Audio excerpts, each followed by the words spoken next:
이 시간 우리에게 주신 하나님의 말씀은 창세기 25장 1절에서 18절 말씀입니다.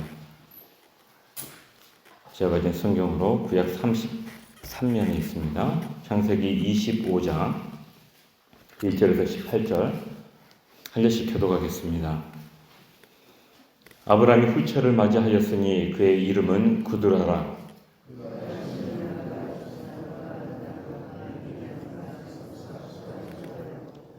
역사는 스바와 드단을 낳았으며 드단의 자손은 아스루 족속과 루드시 족속과 루미 족속이며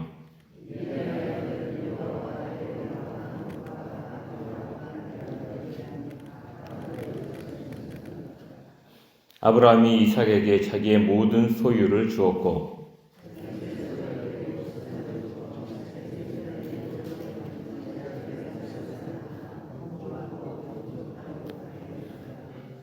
아브라함의 향년이 175세라.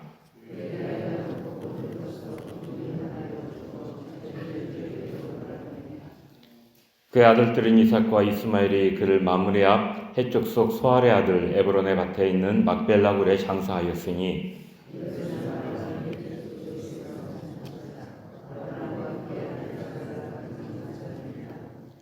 아브라함이 죽은 후에 하나님이 그의 아들 이삭에게 복을 주셨고 이삭은 브엘라 헤로의 근처에 거주하였더라.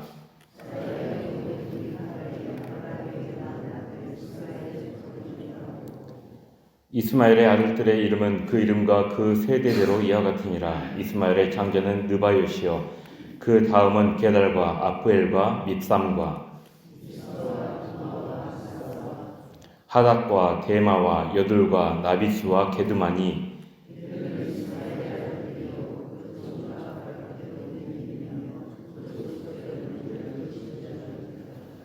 이스마엘은 향년이 137세의 기운이 다하여 죽어 자기 백성에게로 돌아갔고 그 자손들은 하일라에서부터 아스루로 통하는 애굽 앞 술까지 이르러 그 모든 형제의 맞은편에 거주하였더라.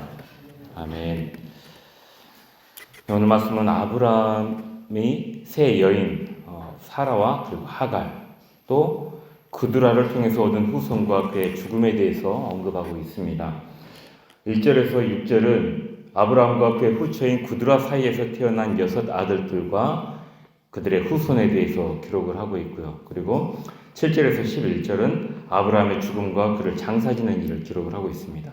그리고 12절에서 18절은 이스마엘의 12 아들들의 명단이 기록되어 있습니다. 그리고 19절부터는 이제 이삭의 자손들이 기록이 되죠.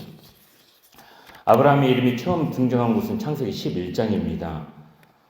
창세기 11장은 바벨탑 사건이 등장을 하죠. 이 창세기 11장에서 또 바벨탑 사건과 함께 셈의 족보가 등장을 합니다. 이때 이때 이름은 아브람이었죠. 아브라함의 이름이 처음으로 언급이 되고 창세기 12장부터 아브라함에 관한 이야기가 본격적으로 진행이 됩니다. 그렇게 시작된 아브라함의 믿음의 여정은 이제 창세기 25장 오늘 본 말씀이 있는 곳에서 아브라함의 족보를 나열함으로 끝을 맺게 됩니다. 보면은 아브라함의 본격적인 이야기가 시작이 되기 전에도 족보가 등장을 하고 그 후에도 족보가 등장을 한단 말이에요. 그렇게 족보가 아브라함의 이야기 앞뒤에 등장을 하면서 아브라함 이야기와 그리고 다른 이야기들을 구분하는 역할을 족보가 하고 있습니다. 23장에 언급된 사라의 죽음은 아브라함과 사라를 중심으로 이어져 온 약속의 역사가 이제 끝이 났음을 의미합니다. 그리고 24장에 이제 이삭과 리브가가 결혼하는 장면이 등장하죠. 그걸 통해서 하나님께서 약속하신 그 역사가 이제 이 두 부부를 통해서 이어지게 될 것임을 예고를 하고 있는 거고요. 이삭과 리브가를 통한 새로운 시대를 시작하기 전에 창세기의 저자는 아브라함의 후손들을 이제 정리를 합니다. 그러면서 이제 종국에는 아브라함의 죽음을 언급을 하고 있는 겁니다. 하나님께서는 아브라함이 75세 때에 그의 고향과 친척과 아버지의 집을 떠나 하나님께서 지시하는 땅 가나안으로 가라고 명령을 하셨습니다. 이 명령에는 하나님께서 아브라함에게 주신 약속이 수반되어 있었습니다. 이 명령에 따를 경우 하나님께서 아브라함과 그의 후손에게 복을 주겠다는 약속이었죠. 아브라함은 이 약속에 따라 가나안 땅으로 이주하여 100년을 살다가 175세에 죽음을 맞이하게 됩니다. 자, 그렇다면 아브라함의 생애를 보았을 때 하나님의 약속은 과연 이루어졌을까요? 오늘 본 말씀이 포함되어 있는 창세기 25장의 족보를 보면 하나님의 약속이 이루어졌음을 알 수 있습니다. 물론 아브라함이 살아있는 동안에 그 약속이 이루어진 것은 아니었습니다. 그러나 하나님께서는 그 약속을 반드시 이루겠다는 하나님의 의지를 이삭을 주심으로 보여주셨죠. 창세기 22장을 보면 하나님께서 이삭을 바치라고 아브라함을 시험하는 장면이 나옵니다. 그때 아브라함의 믿음을 확인하신 하나님은 이전에 아브라함에게 하신 약속을 재확인시켜 주시죠. 창세기 22장 16절에서 18절 말씀 제가 읽어드리겠습니다.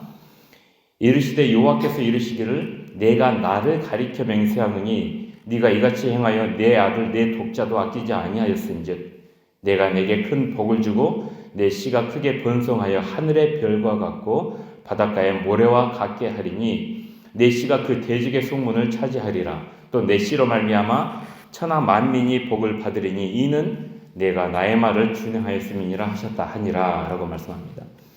이 말씀만 보더라도 애초에 하나님의 약속은 아브라함의 생전에 이루어지는 약속이 아니었음을 알 수가 있습니다. 그의 후손 어느 때에 이루어질지 모르는 약속이었습니다. 아브라함도 이것을 알고 있었습니다. 하나님께서 아브라함의 시대에 그 약속을 이루시겠다라고 말씀을 하신 것이 아니라 네 씨가 번성하고 내 씨가 그 대적의 성문을 차지할 것이고 내 씨로 말미암아 천하 만민이 복을 받을 것이라고 하셨기 때문입니다. 그럼에도 아브라함은 하나님께서 그 약속을 반드시 이루실 것을 믿었습니다. 히브리서 11장 8절과 11절, 12절, 13절 말씀을 보면은 아브라함과 사라의 믿음에 대해서 이렇게 말씀합니다. 히브리서 11장은 믿음장이라고 하죠. 제가 이 부분을 세번역 성경으로 한번 읽어드리겠습니다. 믿음으로 아브라함은 부르심을 받았을 때 순종하고 장차 자기 몫으로 받을 땅을 향해 나갔습니다. 그런데 그는 어디로 가는지를 알지 못했지만 떠난 것입니다. 믿음으로 사라는 나이가 지나서 수태할 수 없는 몸이었는데도 임신할 능력을 얻었습니다. 그가 약속하신 분을 신실하신 분으로 생각했기 때문입니다. 그래서 죽은 사람이나 다름없는 한 사람에게서 하늘의 별과 같이 많고 바닷가의 모래와 같이 셀 수 없는 많은 자손이 태어나게 되었습니다. 이 사람들은 모두 믿음을 따라 살다가 죽었습니다. 그들은 약속하신 것을 받지는 못했지만 그것을 멀리서 바라보고 반겼으며 땅에서는 길손과 나그네 신세임을 고백하였습니다. 라고 말씀합니다. 약속하신 것을 받지는 못했는데 그것을 멀리서 바라보고 반겼다라고 합니다. 이것을 뭐라고 하나요? 이것을 우리는 믿음이라고 합니다. 이렇듯 보이지 않는 약속이었고 자신이 누리지 못하는 약속이었지만 아브라함은 그의 후손들이 누리게 될 더 큰 복과 하나님의 역사를 바라본 믿음의 사람이었습니다. 그래서 그 아브라함의 믿음이 위대한 것이죠.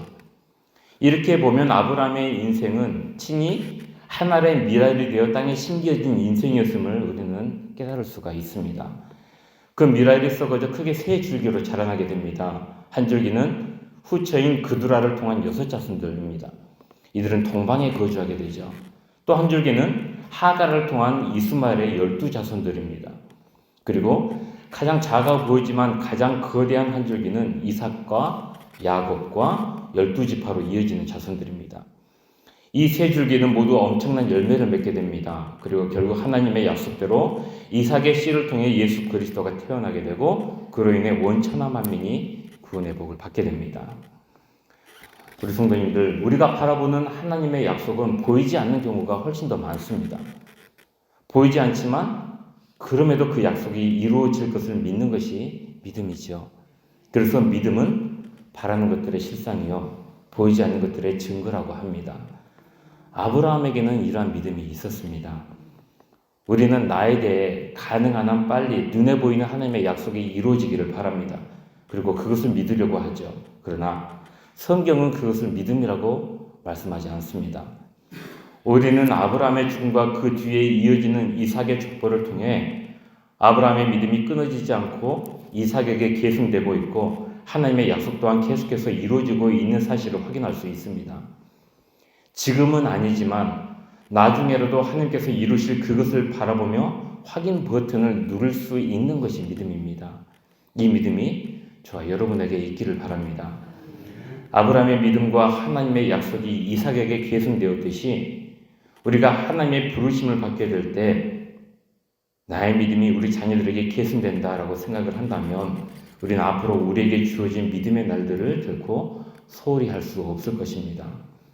우리가 하나님께 얼마나 신실한 믿음으로 반응했는가에 대한 평가는 지금이 아니라 우리가 하나님의 부르심을 받은 이후에 제대로 받게 될 것입니다. 언제든 하나님과 사람 앞에 부끄러움 없는 믿음, 그러나 한없이 겸손한 믿음으로 세워져가는 우리 성도님들이 되시기를 간절히 소망하고 기원합니다. 함께 기도하겠습니다.